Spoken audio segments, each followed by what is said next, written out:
selamat pagi. Kita sungguh bersyukur kalau pagi ini kita boleh ada kembali bersama-sama bersekutu untuk datang dalam hadirat Tuhan, di mana kita mau memberikan segala pujian penyembahan kita kepada Tuhan sebagai satu korban. Biarlah ini menjadi satu korban yang harum yang kiranya boleh menyenangkan hati Tuhan. Kita juga akan bersyafaat buat kota kita, buat bangsa kita, bahkan buat bangsa-bangsa. Kami menyambut dengan hangat Bapak Ibu Saudara yang bergabung baik lewat ruang Zoom maupun channel YouTube Menara Doa Segala Bangsa. Baik Saudara, pagi ini kita akan masuk dalam firman ya. Seharusnya kemarin saya isi firman tapi tukar posisi dengan Ibu Mary ya, karena Ibu Mary ada kegiatan hari ini sehingga hari ini saya yang harus menyampaikan firman. Baik Saudara, pagi ini saya akan membahas sebagaimana apa yang sudah Ibu Mary juga sampaikan kemarin mengenai penyelesaian masalah dalam sidang ilahi. Nah, Saudara, saya akan melanjutkan Saudara pembahasan tentang sidang ilahi. Ya. Sidang ilahi ini mungkin belum terlalu umum ya bagi umat Tuhan. Tetapi ini sebenarnya sangat penting untuk kita ketahui dan untuk kita alami akan berkat di balik sidang ilahi ini. Ya. Kenapa Saudara? Karena kita harus akui bahwa ada banyak orang Kristen, ada banyak umat Tuhan itu mengalami masalah-masalah yang berat, masalah-masalah yang menaun, ya, bukan karena tidak berdoa. Bahkan mungkin sudah berdoa, sudah berpuasa, sudah melayani Tuhan, sudah hidup benar. Pokoknya sudah melakukanlah apa yang terbaiklah yang bisa dilakukan. Tetapi masalahnya dalam hidupnya itu nggak selesai. Sepertinya tidak ada jawaban atas doa-doanya. Tidak ada jalan keluar atas masalahnya. Nah, salah satu penyelesaian untuk masalah-masalah seperti ini, Saudara, adalah kita harus bawa masalah kita ke dalam sidang ilahinya Tuhan. Sidang ilahi atau lebih sederhana mungkin pengadilan Tuhan, ya. Kita bawa kepada pengadilannya Tuhan, atau dalam Alkitab dikatakan sidang ilahinya Tuhan. Mari Saudara kita buka dulu dalam Mazmur 82. Ya. Mazmur 82, Saudara, ayat yang pertama sampai ayat yang ke-8. Mazmur 82 ayat pertama sampai dengan ayat yang ke-8. Silakan siapa yang mau bantu baca bisa bantu baca buat kita semua dengan suara keras. Mazmur 82 ayat 1 sampai 8. Ada yang bisa bantu? Bentar Pak. Mazmur 82 Pak Yam. Ya. Ayat 1 sampai 8. Mazmur 82 ayat 1 sampai 8. Allah dalam sidang ilahi. Mazmur Asaf. 1. Allah berdiri dalam sidang ilahi. Di antara para Allah ia menghakimi. Berapa lama lagi kamu menghakimi dengan lalim dan memihak kepada orang fasik? Selah. 3. Berilah keadilan kepada orang yang lemah dan kepada anak yatim. Belalah hak orang sengsara dan orang yang kekurangan. Luputkanlah orang yang lemah dan yang miskin. Lepaskanlah mereka dari tangan orang fasik. Mereka tidak tahu dan tidak mengerti apa-apa. Dalam kegelapan mereka berjalan. Goyanglah segala dasar bumi. Aku sendiri telah berfirman, kamu adalah Allah, Allah kecil, dan anak-anak yang maha tinggi kamu sekalian. Namun seperti manusia kamu akan mati, dan seperti salah seorang pembesar kamu akan tewas. Bangunlah ya Allah, hakimilah bumi, sebab Engkaulah yang memiliki segala bangsa. Demikian firman Tuhan. Amin. Ya, judul firman pagi ini adalah pengadilan ilahi Tuhan. Saudara, di dalam bagian yang sudah kita baca, di sini kita bisa melihat salah satu bagian firman dasar teologis tentang adanya yang namanya pengadilannya Tuhan. Atau di sini dikatakan sidang ilahi, ya. Nah, Saudara, di situ kita lihat ada kata Allah dalam huruf kecil. Saudara, saya lihat dari bahasa aslinya, ya, seperti di dalam ayat 6 dikatakan di sana, aku sendiri telah berfirman, kamu adalah Allah dan anak-anak yang maha tinggi. Dikatakan kamu adalah Allah. Saudara, itu menggunakan kata dalam bahasa Ibrani Elohim. Jadi sama seperti kata Allah Elohim, yaitu Allah yang esa, yang bersifat jamak, ya, yang tentu kita percaya punya 3 pribadi, Bapa, Anak, dan Roh Kudus.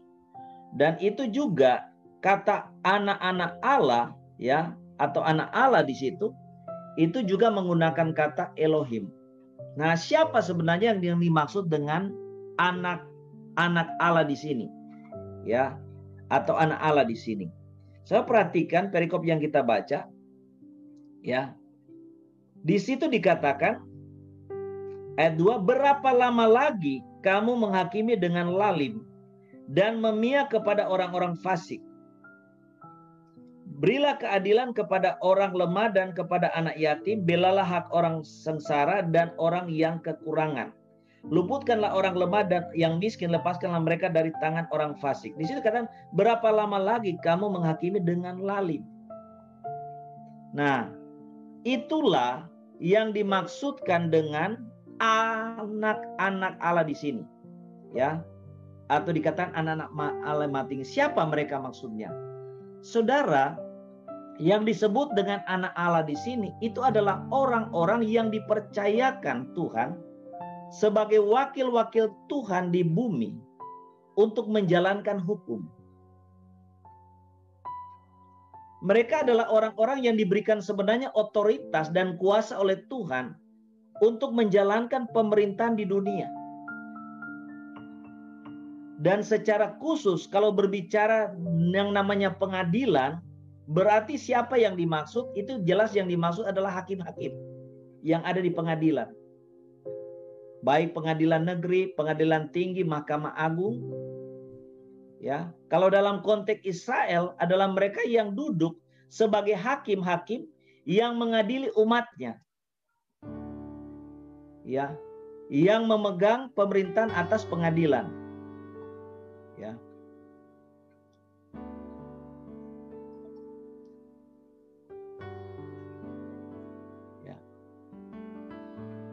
Ini sorry saudara, ini ada gangguan ini. Saya tidak tahu gangguan apa ini. Ya. Ada nggak suka? Ada yang ngaco ini.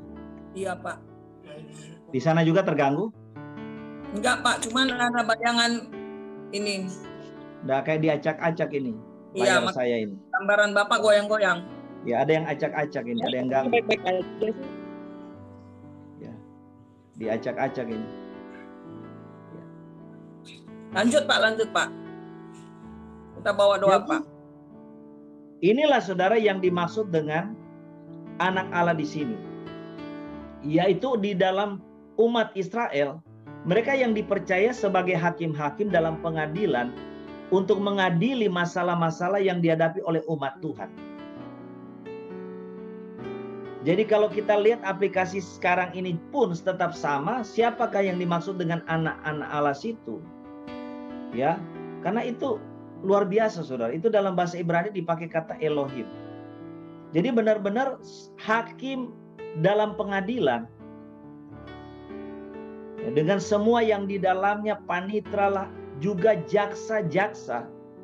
Itu mereka itu adalah orang-orang yang sebenarnya diberikan otoritas oleh Tuhan untuk memutuskan hukum. Yang tentunya supaya bisa memberikan keputusan hukum yang benar dan adil bagi orang yang sedang berperkara. Tetapi kalau kita melihat saudara, di dunia ini, ya, di negara kita, bahkan juga di banyak negara lain, ada banyak saudara,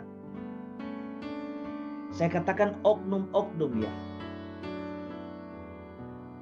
yang tidak bersikap dalam mengambil keputusan itu keputusan yang benar. Keputusan yang berdasarkan hukum dan keadilan.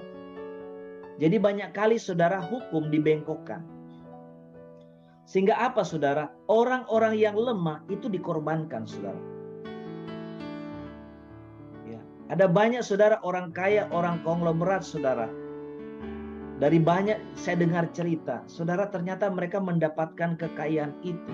Menguasai satu lahan, mereka membangun perumahan dan sebagainya. Ada banyak tanah-tanah yang mereka dapatkan, yang mereka bebaskan itu. Dengan cara-cara yang tidak benar. Ada yang main diambil begitu saja, ya, orang lain dirugikan dan sebagainya. Ya. Nah, saudara, ini yang terjadi, saudara. Karena itu, saudara, di sini Tuhan berbicara bahwa semua mereka yang dikasih kepercayaan sebagai hakim-hakim ini, itu satu saat mereka akan diminta pertanggungjawaban oleh Tuhan di dalam pengadilannya Tuhan. Jadi ini nggak main-main, saudara. Ya.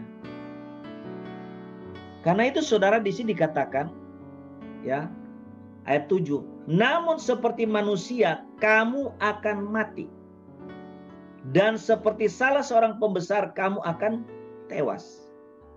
Ya, jadi hakim-hakim dunia, kalian jangan sombong gitu. Kalau kalian menjalankan hukum dengan cara tidak benar, tidak adil, membelokkan hukum, ingat, mungkin kalian bisa mendapatkan keuntungan karena disuap atau segalanya, tapi hati-hati.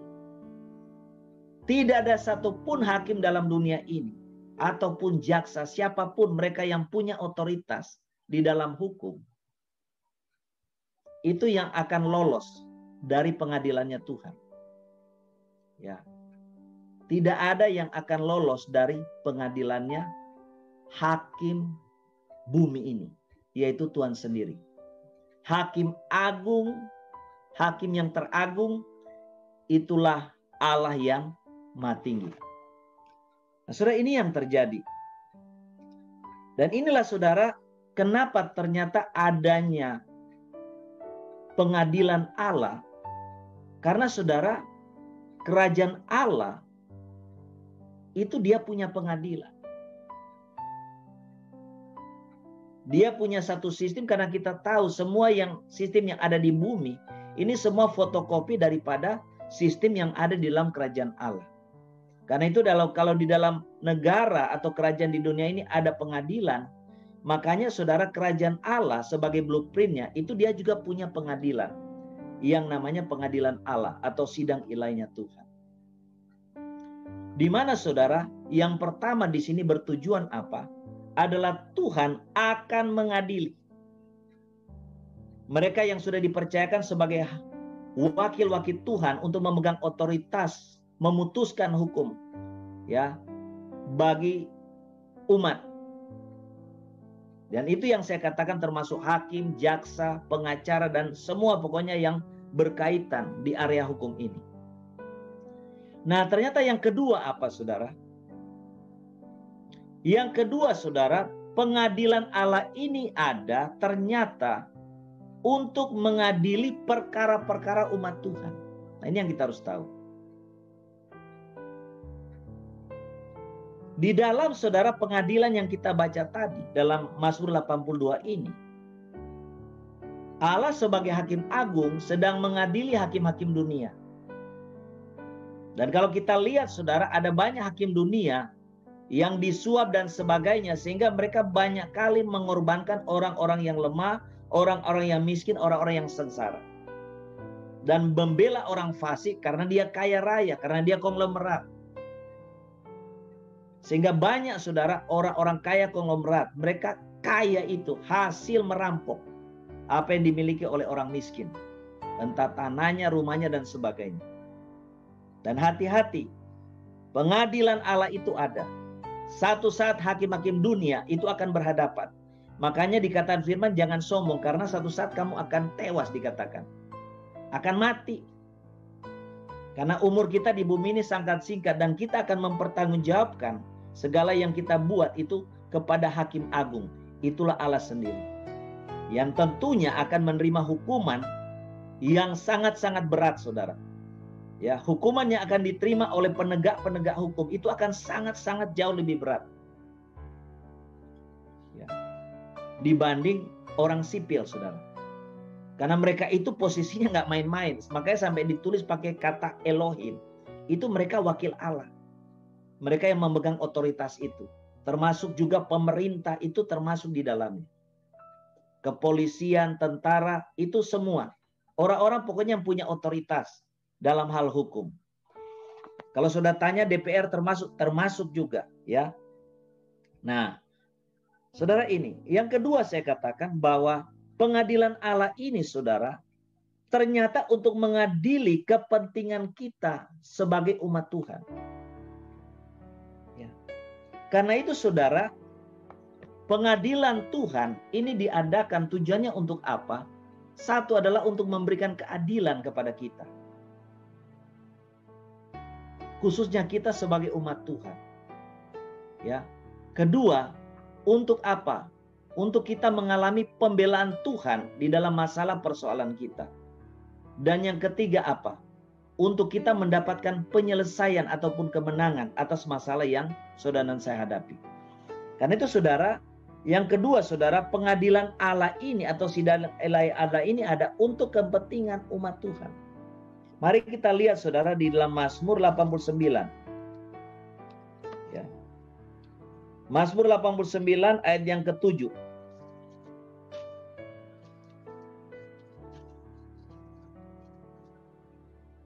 Silakan, saudara, siapa yang mau baca? Mazmur 89 ayat yang ke-7. Mazmur 89 ayat 7. Ayat yang ke-8. Ya, Mazmur 89 ayat 8. Demikian firman Tuhan katakan, Allah disegani dalam kalangan orang-orang kudus dan sangat ditakutin melebihi semua yang ada di sekelilingnya. Amin. Ya. Saudara, kata yang kita lihat di situ ada kata kalangan. Saudara, itu sebenarnya yang benar dari bahasa aslinya itu bukan kalangan sebenarnya, walaupun bisa diartikan itu. Tetapi yang dimaksud dengan kalangan itu sebenarnya dewan musyawarah. Dewan musyawarah. Itu yang dimaksud kalangan. Itu dari bahasa Ibraninya, tulisannya COWD, code, tapi sebenarnya bacanya bukan code tapi sode, ya. Ya. Pelafalannya itu sode. Ya. Nah, sode ini, saudara, itu punya arti bukan saudara kalangan, tapi punya arti sebenarnya yang lebih tepat adalah dewan musyawarah. Atau kalau dalam New King James Version, di situ memakai kata assembly. God is greatly to be feared in the assembly of the saints, ya. Jadi Allah yang besar itu begitu ditakuti di dalam majelis orang-orang kudus. Ya. Dan sangat ditakuti melebihi semua orang yang ada di sekelilingnya. Ya. Jadi, saudara, kalau kita artikan Allah disegani dalam majelis atau dewan musyawarah orang-orang kudus dan sangat ditakuti melebihi semua yang ada di sekelilingnya. Jadi Allah disegani dalam majelis orang kudus atau dewan musyawarah orang-orang kudus. Nah, ini, saudara, ini bicara soal pengadilannya Tuhan. Di mana, saudara, pengadilan Tuhan itu diadakan ternyata adalah untuk kepentingan juga siapa? Kepentingan kita umat Tuhan. Lah kalau sudah tanya, kenapa, Pak? Karena di dalam pengadilan di dunia ini, saudara, banyak di antara kita tidak terima keadilan. Bahkan kita dirugikan. Kita dirampok apa yang jadi hak kita. Saudara, saya terus terang aja kemarin kaget, ya. Karena, saudara, saya punya apartemen sudah di Surabaya dan itu apartemen kita satu-satunya. Satu-satunya yang kami punya. Karena kami tinggal di Tangerang ini cuma kontrak. Dan tentu kami berharap bisa jual itu, saudara. supaya bisa beli di Tangerang. Kemarin saya dapat surat, saya kaget.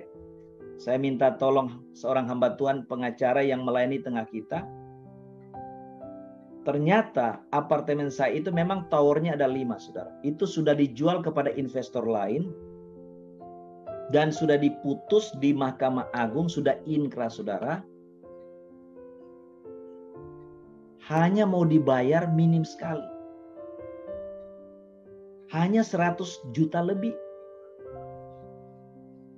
Padahal itu luasnya 75 meter, saudara. Apalagi apartemen saya itu dekat lobi. Alasannya beginilah. Dibeli oleh investor baru. Ya, mereka memakai hukum. Beli dengan harga ini. Dan kalau kita katakan pemilik lama mau beli lagi, harus bayar 15 juta per meter. Jadi mereka merampok dengan memakai hukum. Mereka mau jual lagi ke kita 15 juta per meter. Berarti 1,250 juta. 1/4 M, saudara. Ini saya baru alami kemarin. Dan ternyata itu sudah keputusan dari tahun kemarin, saya nggak tahu. Cuman memang kemarin saya digerakkan Tuhan untuk cari tahu. Karena memang selama ini saya berdoa untuk masalah ini supaya bisa selesai gitu. Saudara, itu final. Kalau kita lihat secara hukum dunia, pengadilan dunia. Ya. Tapi bagi saya, itu belum final dalam pengadilannya Tuhan. Karena itu saudara, pengadilan Tuhan ini ada untuk mengadili perkara-perkara kita sebagai apa? Umat Tuhan. Kalau kita tidak mendapatkan perlakuan yang adil di dunia, bahkan di pengadilan dunia, kita bisa mengasuk dan mengajukan perkara kita itu kepada sidang ilahi Tuhan, kepada pengadilannya Tuhan. Ya, saudara, satu orang, saudara, yang saya pernah baca kisahnya, judul bukunya adalah Lepas dari Cengkeraman Iblis. Ya. Beliau ini seorang perempuan, saudara. Beliau dulu adalah permaisuri daripada Lucifer. Singkat kata, saudara, dia itu akhirnya keluar dari gereja setan. Dia bertobat, dia keluar dari gereja setan. Ya, dia sampai waktu itu sudah menikah juga. Ternyata, saudara, selama bertahun-tahun dia dikejar terus, mau dibunuh oleh anggota gereja setan. Dia sehingga pindah dari satu kota ke kota lain, sembunyi dari satu rumah ke rumah yang lain. Ya, dan dia mengalami banyak kejadian mistik, ya, mau dibunuh dan sebagainya lah. Karena dia terus dikejar-kejar. Sampai dia kepada satu titik, saudara. Ya. Itu dia benar-benar sudah, istilahnya sudah katakan hampir putus asa. Sampai dia berdoa ke Tuhan, Tuhan, apakah harus seperti ini? Saya jadi anak Tuhan. Ya. Saya keluar dari gereja setan. Ya, bayangkan dia ini posisinya permaisuri loh, saudara. Permaisurinya Lucifer. Dia katakan, apakah seperti ini? Dia dengan suaminya harus lari dari satu tempat. Ya. Karena mau dibunuh, saudara. Dia benar-benar sudah kondisi rasanya tidak kuat benar-benar, ya. Dengan masalah yang dia alami. Ya. Betapa berat gitu loh harga yang dia harus bayar untuk ikut Tuhan. Saudara, sampai satu titik karena dia mengalami serangan secara magic, secara apa, mau kecelakaan, apa, macam-macam pokoknya. Yang tujuannya memang untuk mengambil nyawanya, untuk membunuh dia. Ya, sampai satu titik itu dia ini tiba-tiba waktu dia baca firman, dia berdoa, Tuhan kasih hikmat. Supaya dia membawa perkaranya ke dalam pengadilannya Tuhan. Membawa perkaranya ke dalam sidang ilahi Tuhan. Dan saudara, apa yang dia lakukan? Dia mengadakan satu doa khusus, saudara. Dia mulai berdoa, menyembah Tuhan, dan dia mulai berdoa masuk hadirat Tuhan. Dia minta izin Tuhan, supaya Tuhan membuka sidang ilahi Tuhan. membuka pengadilannya Tuhan karena dia mau bawa perkaranya ini kepada Tuhan. Dan waktu dia mulai berdoa seperti itu, saudara. Jadi dia katakan, Bapa di surga, dalam nama Yesus, izinkanlah engkau membuka pengadilan ilahimu, sidang ilahimu untuk mengadili perkara. Waktu dia mulai berdoa, saudara, apa yang dia merasakan? Dia betul-betul merasakan seperti melihat di alam roh. Itu memang seperti suasana di pengadilan. Dia melihat Allah itu sedang duduk di tahtanya. Dan seperti berbicara ke dia. Silakan ajukan perkara. Dan dia mulai cerita perkaranya dia. Masalahnya dia kepada Tuhan. Ya. Dan dia tahu, dia lihat di sana ada Tuhan Yesus hadir sebagai pengacara, sebagai pembela yang membela akan perkaranya. Sampai waktu itu, saudara, apa yang terjadi? Dia merasakan seperti apa ya? Tuhan sebagai hakim adil itu mengetuk palu. Ya, sudah selesai. Jadi betul-betul mengetuk palu, memberikan keputusan untuk memberikan kemenangan kepadanya.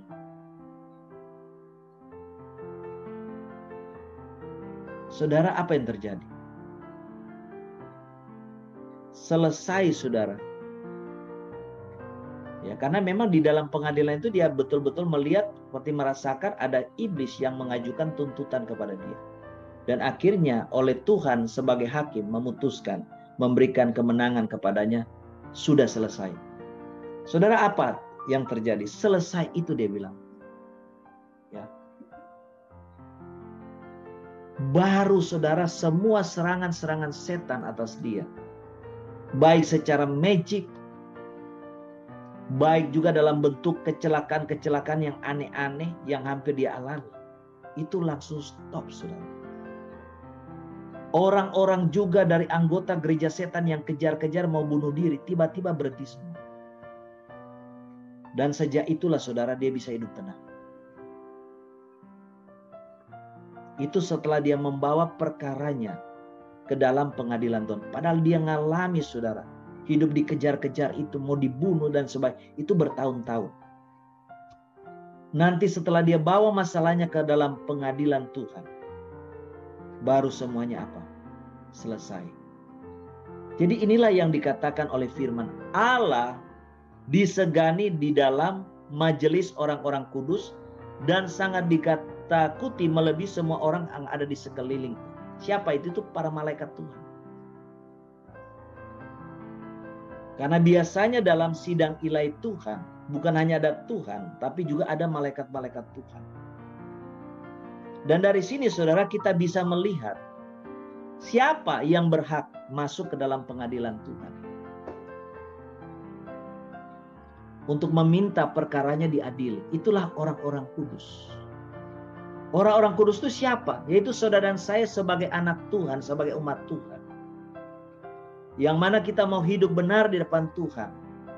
Kita bisa membawa masalah kita kepada Tuhan.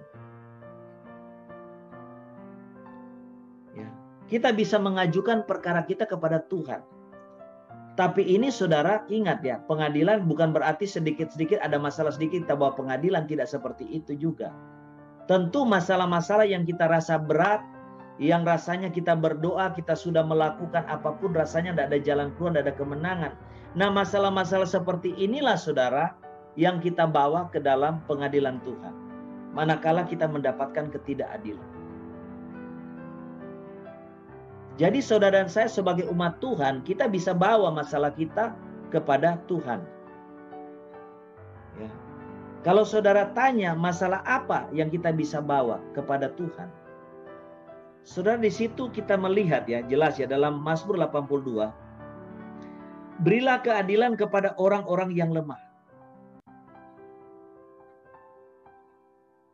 Kita yang adalah orang lemah, kita yang adalah anak yatim, kita yang adalah orang-orang yang sengsara, kita yang adalah orang-orang kekurangan.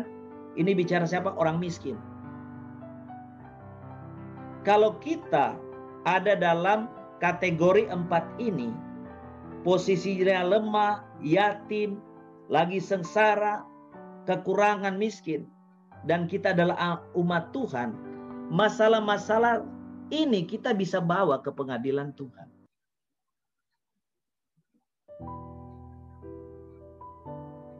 Ya. Orang lemah itu bisa bicara orang apa? Orang yang betul-betul tidak berdaya.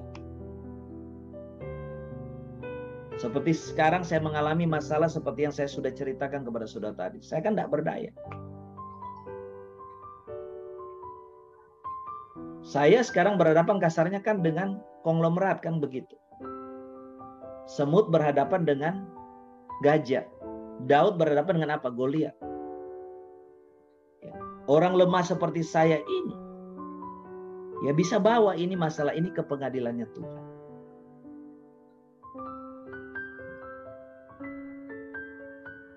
Orang yang sedang menderita. Menderita apa? Menderita aniaya. Ya. Menderita apa lagi, saudara? Mungkin saudara sedang menderita sakit penyakit. Saudara merasa saudara sudah hidup benar, saudara mengalami sakit. Semua masalah-masalah ini kita bisa bawa kepada Tuhan. Kalau kita adalah anak yatim, kita tidak punya orang tua, tidak punya keluarga, apa semua, kita bisa bawa masalah kita kepada Tuhan. Untuk apa? Pengadilan Tuhan itu tujuannya untuk memberikan keadilan kepada kita. Ya. Nah, saudara, ini saudara yang kita harus tahu. Nah, saudara, jadi kita sebagai umat Tuhan yang sedang lemah, sengsara, menderita, kekurangan, miskin, dan sebagaimana, kita bisa membawa masalah kita kepada Tuhan. Ya, kalau kita sudah berusaha hidup benar, berdoa, dan belum ada penyelesaian. Nah, kita lihat lagi, saudara, satu ayat dalam kitab Daniel, saudara.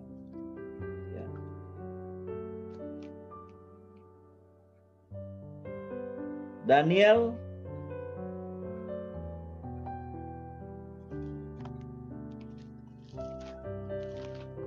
kita akan lihat, saudara, kitab Daniel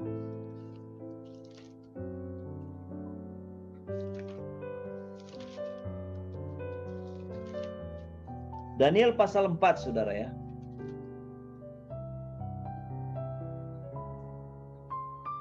Daniel pasal 4 ayat 17 dan 24. Saudara, ini adalah satu peristiwa di mana Raja Nebukadnezar itu karena keputusan pengadilannya Tuhan, hatinya itu dirubah jadi hati binatang. Karena Tuhan hukum dia karena kesombongannya dia. Karena merasa kejayaan, kekuasaan yang dimiliki itu karena dia. Dan Tuhan hukum karena kesombongannya ini, dia hatinya berubah jadi hati binatang, sehingga dia pergi tinggal di padang, makan rumput dan seperti binatang. Sampai akhirnya Tuhan pulihkan lagi dia. Dari hati binatang berubah lagi jadi hati manusia. Ya. Nah, di sini di dalam Daniel pasal 4 ayat 17, saudara, kita akan lihat, saudara, ya. Saya tidak akan baca semua, hanya 1-2 ayat aja. Titah ini adalah menurut putusan para penjaga. Saudara perhatikan ada kata penjaga. Dan hal ini menurut perkataan orang-orang kudus. Penjaga dikatakan orang kudus. Ya. Supaya orang-orang yang hidup tahu bahwa Yang Maha Tinggi berkuasa atas kerajaan manusia dan memberikannya kepada siapa yang dikehendakinya. Bahkan orang yang paling kecil sekalipun dapat diangkatnya untuk kedudukannya itu. Ya. Ya. Sebelumnya kita lihat lagi ayat 13 supaya lebih jelas. Kemudian dalam penglihatan yang kudapat di tempat tidurku itu, tampak seorang penjaga, seorang kudus turun dari langit. Ya, jadi kita lihat siapa ini penjaga ini? Ini malaikat Tuhan. Ya. Dikatakan seperti seorang kudus turun dari langit. Untuk apa? Untuk mengeksekusi perkara yang sudah diputuskan oleh pengadilannya Tuhan. Ya. Nah, kemudian di dalam ayat 17 yang kita baca tadi, titah ini adalah menurut putusan para penjaga dan hal ini menurut perkataan orang-orang kudus. Siapa itu para penjaga dan orang kudus? Nah, nanti kita akan lihat, ya. Supaya orang yang hidup tahu bahwa yang Maha Tinggi berkuasa atas kerajaan manusia dan memberikannya kepada siapa yang dikehendakinya. Bahkan orang yang paling kecil sekalipun dapat diangkatnya untuk kedudukan itu. Jadi kita melihat di sini bahwa Tuhan sebagai hakim, ya, itu punya otoritas kuasa. Bahkan jangankan saudara cuman rumah, apartemen, ya, bahkan di sini kerajaan pun Tuhan bisa kasih ke siapa yang Tuhan kehendaki. Kemudian kita lihat ayat 24 ya. Inilah maknanya ya Raja dan inilah putusan yang Maha Tinggi mengenai Tuanku Raja. Putusan yang Maha Tinggi. Jadi saudara kita melihat ternyata kalau di dalam perkara Nebukadnezar ini pengadilan Maha Tinggi itu memutuskan. Karena Raja Nebukadnezar sudah menjadi sombong melawan yang Maha Tinggi karena dia merasa kejayaan, kekuasaan yang dia memiliki karena begitu luas kuasaan kerajaan Babel ini, dia merasa itu karena kehebatannya dia. Dan akibatnya apa? Dalam sidang ilahi pengadilannya Tuhan, Tuhan Maha Tinggi memutuskan perkara kesombongan daripada Nebukadnezar itu dengan apa? Nebukadnezar itu dihukum oleh Tuhan. Di mana hatinya saudara itu diubah jadi hati binatang, ya.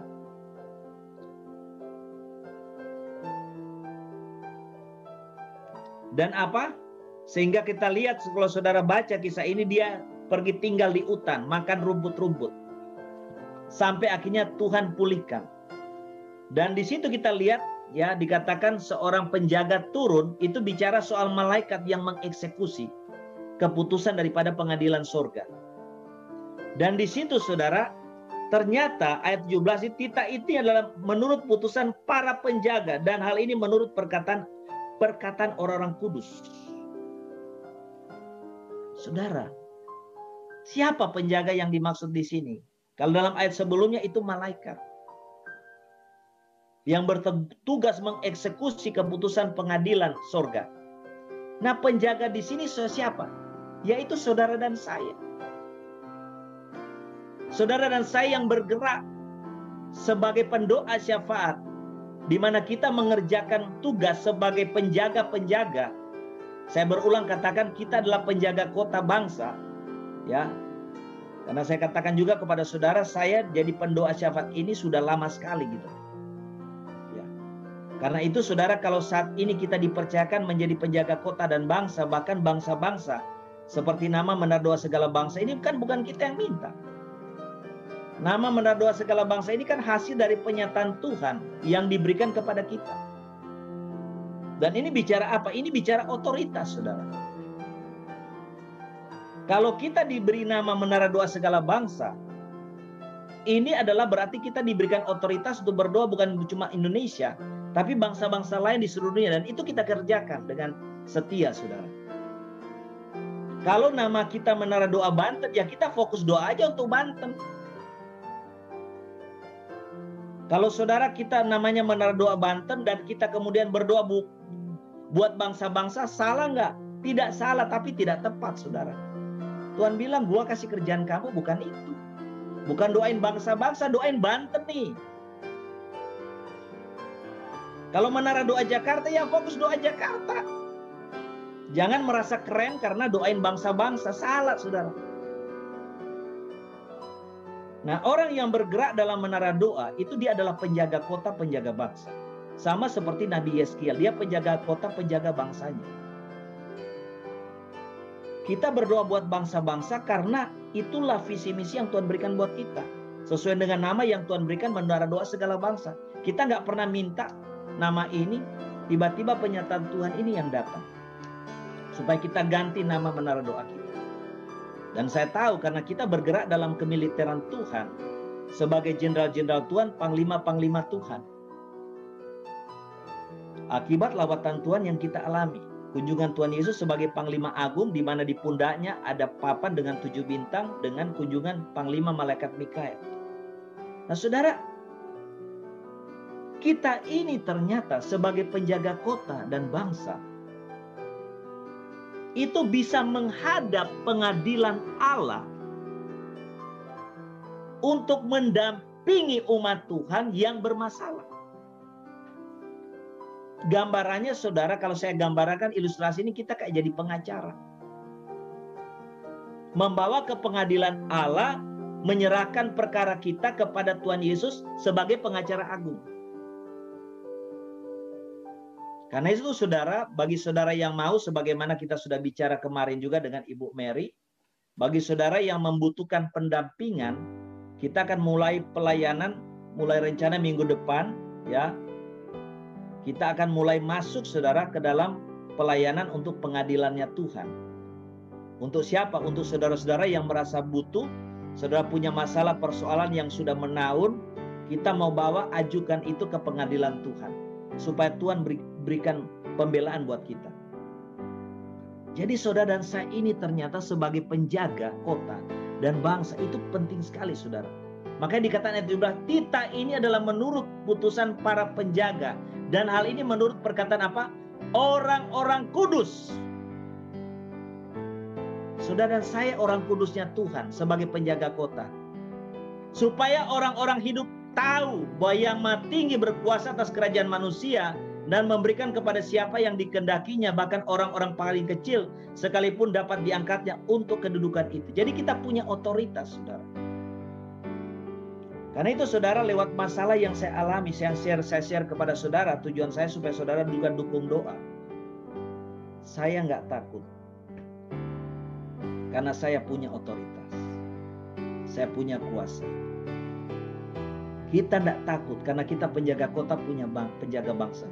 Kita punya otoritas atas bangsa. Atas negara, bahkan bangsa-bangsa. Masa hanya untuk satu komplek apartemen aja yang secuil itu. Tuhan tidak kasih kemenangan buat kita. Tuhan tidak kasih kemenangan buat saya, tidak mungkin saudara. Saya ini hidup sudah puas dengan namanya penderitaan. Dari umur 6 tahun saya sudah pisah dengan orang tua, saya sudah dikasih ke orang. Saya hidup menderita, saya dianiaya. Sejak umur 6 tahun saya cuma kenal Tuhan sebagai Bapa saya. Karena itu saudara, dalam keadaan apapun kita tidak usah takut. Kita masih punya Tuhan, ya, yang kita andalkan. Nah saudara, kita akan lihat saudara lebih jelas. Kira-kira kalau kita menghadap pengadilannya Tuhan untuk masalah perkara kita, kira-kira kita menang apa enggak? Saudara, mari kita lihat ini, ya. Ini penting sekali. Karena ternyata saudara, sebagai penjaga, perkataan kita itu punya otoritas di hadapan pengadilan Tuhan. Apa yang kita perkatakan, kita putuskan berdasarkan kehendak Allah sebagai hakim di dalam pengadilan Tuhan, itu yang jadi. Dan itu yang akan dieksekusi oleh malaikat Tuhan. Nah sekarang saya mau tanya, kalau kita ngajukan perkara kita, kita sudah hidup, kita adalah orang kudus karena dikuduskan oleh darah Yesus. Kita sudah jadi milik Tuhan dan kita berusaha hidup benar. Apakah perkara kita akan menang atau tidak? Saudara, kita buka saudara Roma 8. Disinilah jawabannya buat kita. Roma 8 ayat 31. Ya. Ayat 31 sampai ayat yang ke-39. Silakan siapa mau bantu baca. Biar semua jelas saudara ya. Pengadilan Tuhan itu seperti apa? Roma 8 ayat 31. Demikian firman Tuhan. Sebab itu, apakah yang akan kita katakan tentang semuanya itu? Jika Allah di pihak kita, siapakah yang akan melawan kita? Dia yang tidak menyayangkan anaknya sendiri, tetapi yang menyerahkannya bagi kita semua, bagaimanakah mungkin ia tidak mengaruniakan segala sesuatu kepada kita bersama-sama dengan Dia? Siapakah yang akan menggugat orang-orang pilihan Allah, Allah yang membenarkan mereka? Siapakah yang akan menghukum mereka? Kristus Yesus yang telah mati, bahkan lebih lagi yang telah bangkit, yang juga duduk di sebelah kanan Allah, yang malah menjadi pembela bagi kita. Amin. Terus Ayat 35, siapakah yang akan memisahkan kita dari kasih Kristus? Penindasan atau kesesakan atau penganiayaan atau kelaparan atau ketelanjangan atau bahaya atau pedang, seperti ada tertulis, oleh karena engkau kami ada dalam bahaya maut sepanjang hari. Kami telah dianggap sebagai domba-domba sembelihan.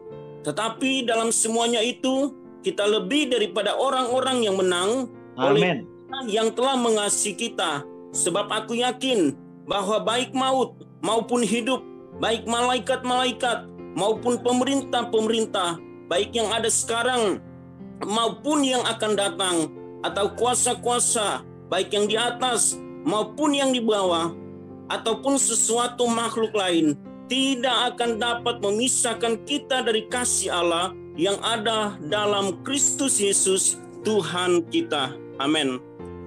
Ayat ini, saudara, ini berbicara mengenai pengadilan Tuhan dalam perjanjian baru. Kalau tadi perjanjian lama. Makanya saudara, istilah-istilah yang dipakai sini adalah istilah-istilah situasi dalam pengadilan. Kalau Allah di pihak kita, dikatakan siapa bisa lawan kita? Siapa yang akan menggugat orang-orang pilihan Allah? Istilah menggugat adalah istilah dalam pengadilan, di mana diwakili oleh jaksa akan mengajukan gugatan kalau kita dalam posisi kursi terdakwa. Siapakah penggugat itu? Kita sudah tahu jelas dalam kitab Wahyu. Ya, penggugat kita itu adalah iblis. Yang ingin menggugat kita siang malam di hadapan Tuhan. Ya. Dalam Wahyu 12 ayat yang ke-10 dikatakan, dan aku mendengar suara yang nyaring dari surga berkata, sekarang telah tiba keselamatan dan kuasa dan pemerintahan Allah kita dan kekuasaan Dia yang dirurapinya, karena telah dilemparkan ke bawah pendakwa saudara-saudara kita yang mendakwa mereka siang dan malam di hadapan Allah kita. Iblis pendakwa. Sama seperti dalam kasus Ayub, di mana iblis datang masuk ke pengadilan Tuhan, mengajukan gugatan kepada Tuhan terhadap Ayub. Tuhan, Ayub itu dia saleh, dia takut akan Tuhan, dia jujur, dia menjauhi kejahatan karena engkau berkati. Coba kalau engkau lepas pagar itu, pasti dia akan menghujat engkau. Ya. Dan Tuhan katakan, oh silakan kamu ambil yang, tapi tidak boleh sentuh nyawanya dia. Tidak boleh sentuh tubuhnya. Hartanya Ayub habis semua. Nah, itu salah satu contoh saudara dalam perjalanan itu yang namanya pengadilan Tuhan. Dan terbukti pada akhirnya saudara, Ayub itu menang. Nah saudara, dalam firman yang kita sudah baca tadi saudara, di dalam pengadilan Tuhan, itu Allah Bapa, itu dia sebagai hakim. Tuhan Yesus di sini dikatakan sebagai apa? Pembela. Karena dalam pengadilan perlu ada pengacara. Pengacara kita dalam pengadilan Tuhan siapa? Tuhan Yesus sendiri. Makanya dikatakan kalau Allah sebagai hakim di pihak kita, apalagi kita benar, Tuhan Yesus sebagai pengacara kita, membela kepentingan kita, masalah kita. Itulah sebabnya dikatakan di dalam ayat 37. Tetapi dalam semuanya itu kita lebih daripada orang-orang yang menang oleh karena Dia yang telah mengasihi kita. Amen. Jadi kita mengalami kemenangan gilang-gemilang. Karena itu di dalam ayat 38 tidak peduli siapa, kayak makhluk apakah, setan model bagaimana, malaikat sekalipun yang mau menghancurkan saudara dan saya, tidak bisa. Karena di dalam pengadilan Tuhan, pada waktu kita, umat Tuhan, datang mengajukan perkara kita, kita sebagai penjaga-penjaga, pendoa-pendoa syafaat, penjaga kota dan bangsa, melakukan pendampingan.